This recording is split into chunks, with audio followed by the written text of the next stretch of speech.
Bonjour à tous et à toutes, aujourd'hui nous allons parler des avions. 4 parties, des chiffres, pas mal de chiffres à vous donner, les avantages de l'avion, les inconvénients de l'avion, et enfin mon point de vue sur le sujet. Alors nous allons commencer par des chiffres. Il y a pas mal de chiffres que j'ai envie de vous donner. Le premier chiffre, il y a tout d'abord 37 millions de vols par an. Cela représente environ 1,16 décollages par seconde. 4 milliards de passagers sont transportés dans les avions par an. Dans ce chiffre, on va parler un petit peu accident.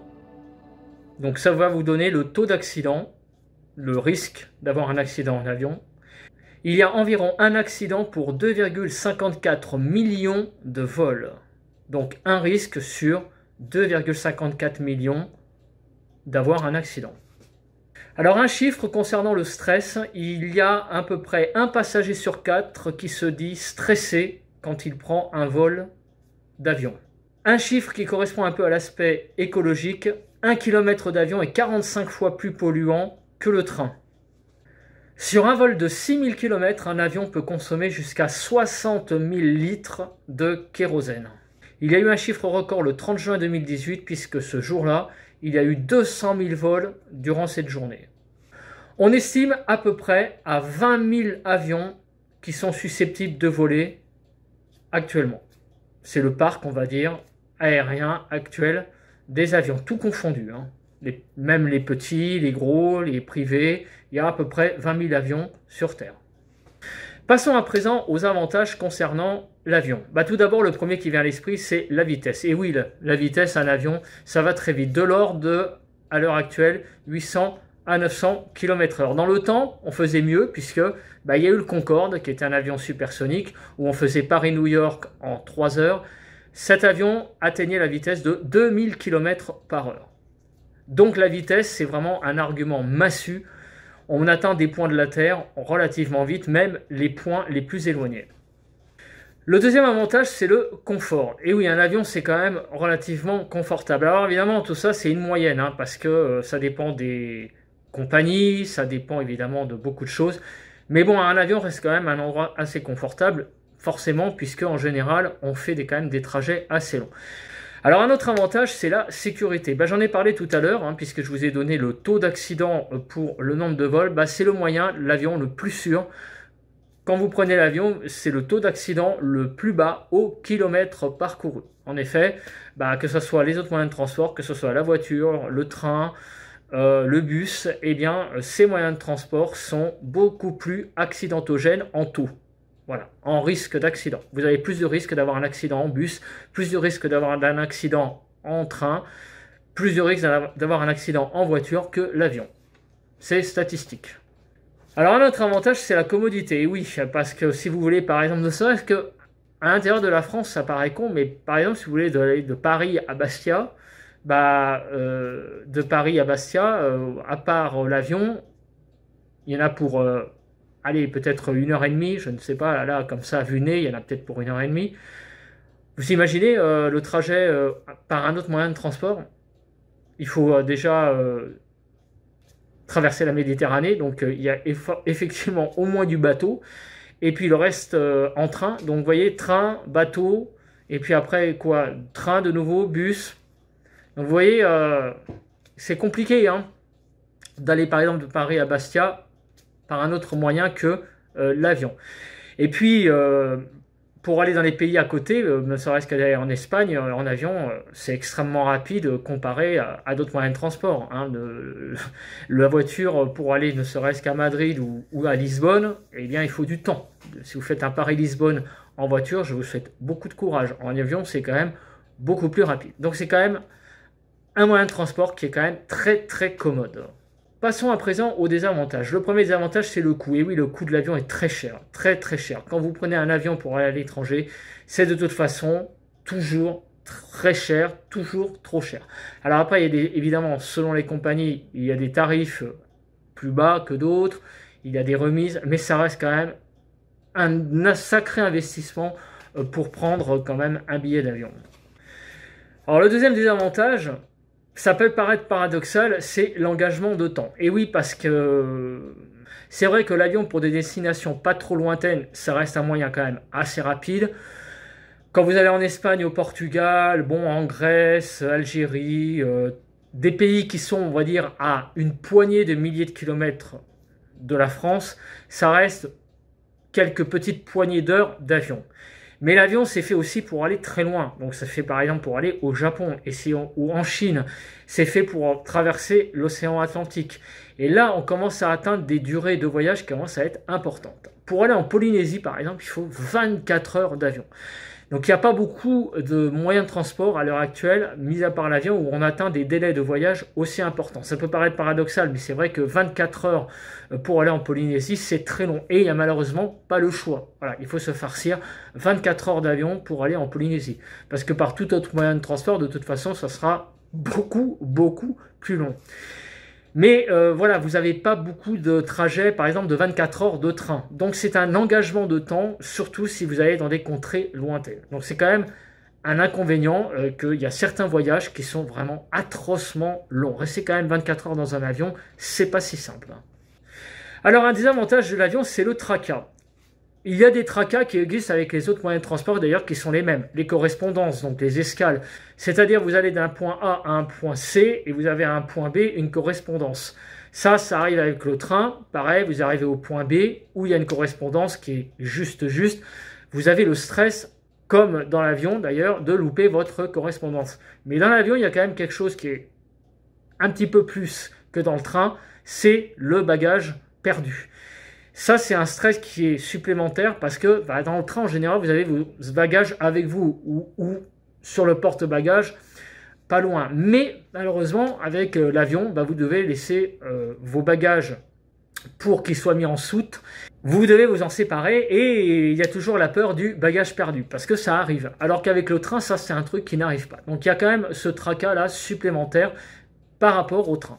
Alors, un autre désavantage de l'avion, en fait, c'est plus, on va dire, une conséquence. C'est que vous traversez beaucoup de distances. Vous traversez beaucoup de fuseaux horaires. Donc, ça veut dire quoi? Ça veut dire que vous vous soumettez à un décalage horaire. En général, quand vous allez, par exemple, de Paris, je ne sais pas moi, à Los Angeles, vous traversez je ne sais pas combien de fuseaux. Et vous prenez ce qu'on appelle un jet lag. Donc, ça, c'est quelque chose qui n'existe pas avec le train, parce qu'en général, le train, vous faites quelques centaines de kilomètres au plus. Donc, que ce soit dans n'importe quelle direction, vous n'avez pas à subir un décalage horaire. Là, si. En général, vous avez un décalage horaire, surtout si vous faites des translations est-ouest.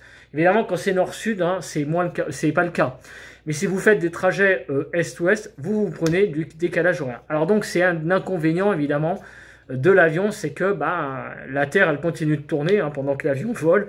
Et donc, évidemment, vous prenez un décalage horaire, malheureusement, qu'il faut gérer derrière lorsque vous êtes arrivé à votre destination. Mais c'est plus une conséquence, parce que c'est pas tellement la faute de l'avion, mais c'est forcément, comme c'est quelque chose qui va vite, vous allez un petit peu, j'allais dire, à l'encontre de la vitesse de la Terre, ou vous allez dans la même vitesse. Enfin, comme si vous allez dans la même vitesse que la Terre et dans le même sens, vous n'avez pas de décalage horaire. Mais si vous allez dans l'autre sens, là oui. Voilà. Donc, c'est malheureusement comme ça, et ça ne changera jamais, mais c'est un inconvénient quand même qui n'est pas anodin, surtout quand vous prenez plusieurs heures de décalage horaire.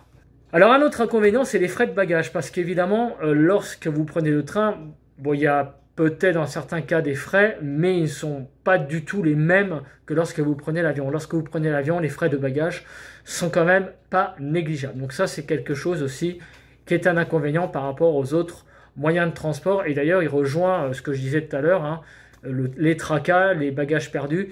Le problème des bagages, c'est quelque chose qui est un peu plus embêtant quand on prend l'avion par rapport aux autres moyens de transport. Et le dernier des avantages, j'en ai parlé tout à l'heure, c'est l'impact environnemental. Et oui, l'avion, c'est pas du tout un moyen écologique. Je vous l'ai donné tout à l'heure, le chiffre. Donc malheureusement, on n'a pas le choix. À l'heure actuelle, on n'a pas trouvé de moyens écologiques pour faire des très grandes distances avec des très grandes vitesses.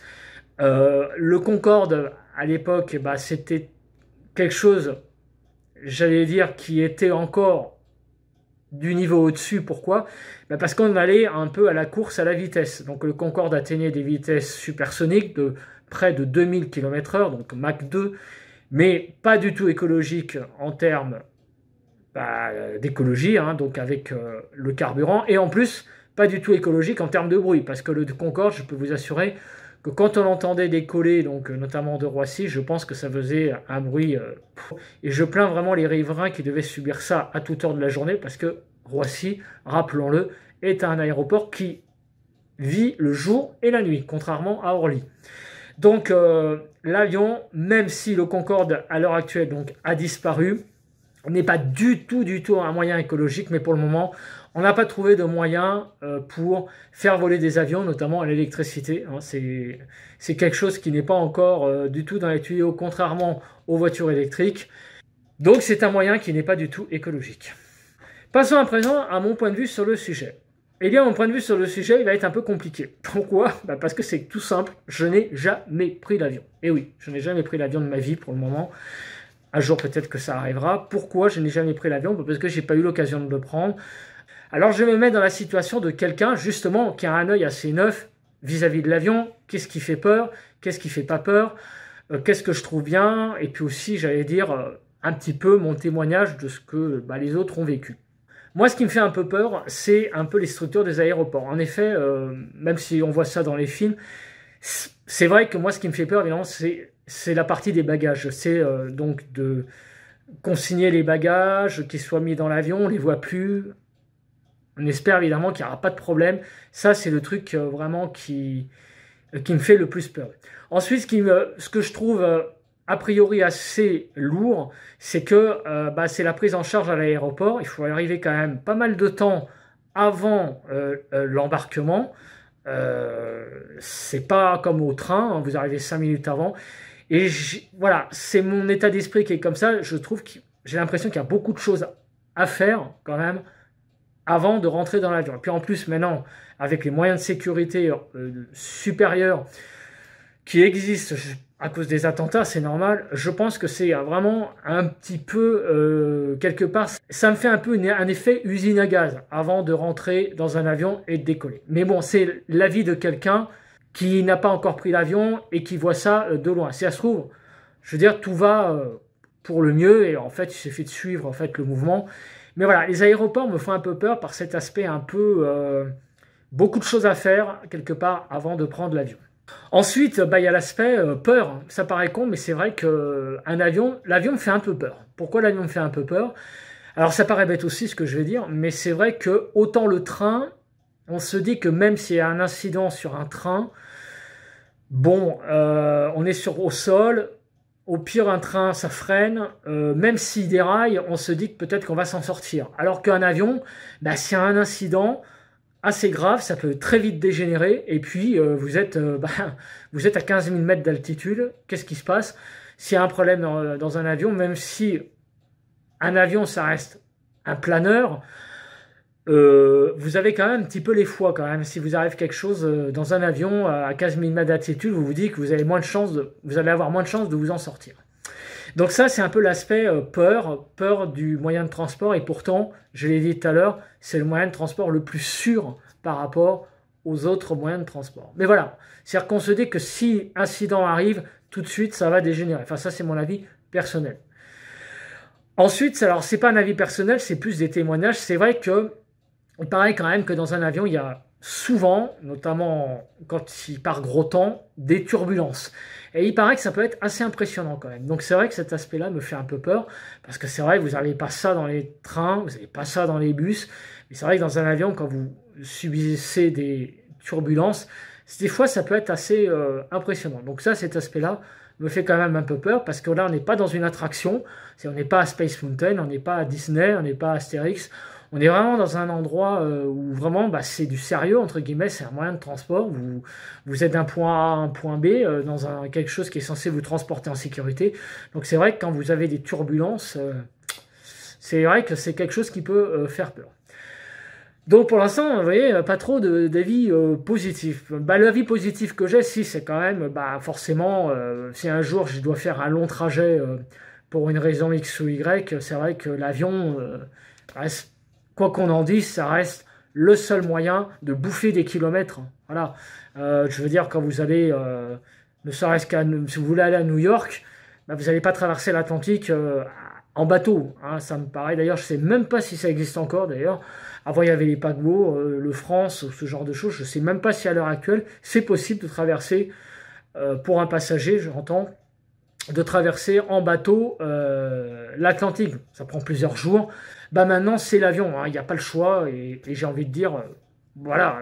Donc, si un jour j'ai l'avion à prendre, bah, je prendrai l'avion. Hein, forcément, il n'y aura pas le choix. Et puis, c'est tout. Alors, s'il y a un autre truc que j'ai pas, c'est un passeport. J'ai pas de passeport hein, parce que bah, je prends pas l'avion. Et pour beaucoup de pays, il faut un passeport. Ça aussi, c'est quelque chose qui me rebute parce que bah, y a des gens hein, qui ont dû refaire des passeports assez récemment parce que bah, ils étaient périmés. En plus, il y a eu la période du Covid, donc ils n'avaient pas pris les transports aériens depuis un moment et ils ont dû refaire leur passeport. Eh bien, je peux vous dire qu'ils ont eu un mal de chien de le refaire. Et c'est obligé de le refaire hein, pour aller dans certains pays.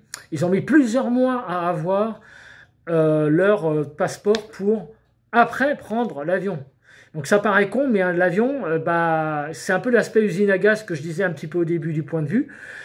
Et il y a beaucoup de choses à faire et ce putain de passeport, ça reste quand même quelque chose d'assez rebutant. Hein. Ça paraît con, mais voilà. Quand vous prenez le bus ou le train, vous n'avez pas à avoir un passeport, vous devez avoir vos billets. Voilà, avec un avion, le billet, la carte d'embarquement, le passeport, la carte d'identité. Donc cela commence par moment à faire beaucoup. Alors après, en plus, comme je suis pas du tout papier, pas du tout administration, vous voyez, ça fait, voilà, d'emblée, tout de suite, quand j'entends ça, je me dis, ah bah ouais, mais non, l'avion, ah bah vous voyez, l'avion, c'est pas facile à prendre, hein, il faut tout un tas de trucs et tout.